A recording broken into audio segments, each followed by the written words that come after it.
بسم الله الرحمن الرحيم الحمد لله رب العالمين والصلاة والسلام على أشرف الأنبياء والمرسلين نبينا محمد وعلى آله وصحبه أجمعين.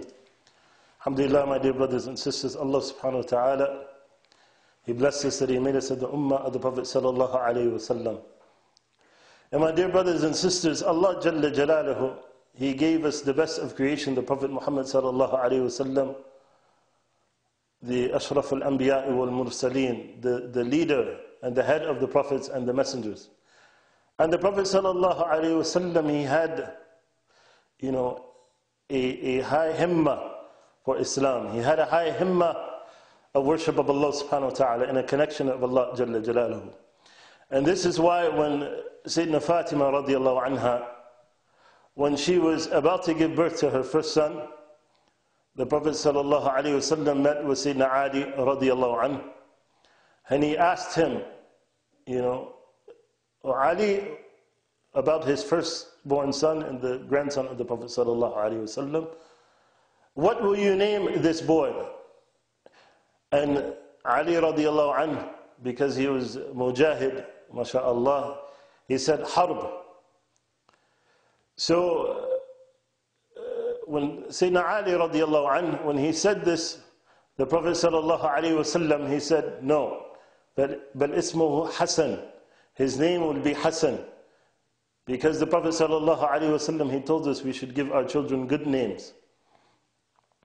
And so the second time Fatima radiallahu anha, she was pregnant, and when the Prophet sallallahu alayhi wa sallam asked Sayyidina Ali radiallahu anhu, what will you name the second child? What will you name him?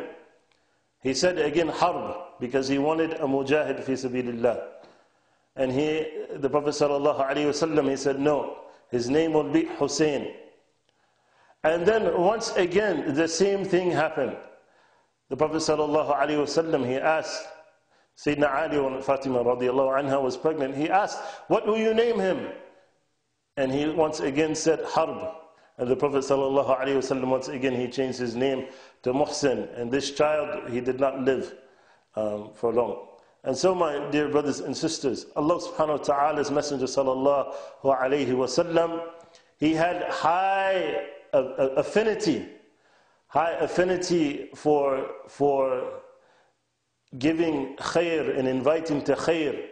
And my dear brothers and sisters, each and every day we wake up, and each and every day when we wake up, we praise Allah subhanahu wa ta'ala who takes us from the state of death and brings us back to life. And so when we praise Allah subhanahu wa ta'ala for this blessing, we have to realize that every minute and every moment, every second, Allah subhanahu wa ta'ala is making hisab of us. And also we have to understand the responsibility that we have as Muslims, because people are looking at us, people are seeing us, people know about us, people see these Muslims, what will these Muslims be, how are these Muslims? So we have to understand that we are being examined by the people that are not Muslim. So we have to be conscious of this. So I remind you, my brothers and sisters, that we should understand that we have a responsibility to have high himmah for the deen of Allah subhanahu wa ta'ala, and have a responsibility to be on the best behavior for ourselves, for the akhirah, and for the people that we would prohibit from entering the deen of Allah subhanahu wa ta'ala, because we have not been on the best behavior and have the best akhlaq and good manners. So may Allah subhanahu wa ta'ala give us ability and tawfiq to act upon what we hear, and give us the ability to understand what is required of us, being from the ummah of the Prophet sallallahu alayhi wa sallam. Subhanakallahumma bihamdik, ashhadu an la ilaha illa ant, astaghfiruka wa atubu ilayk.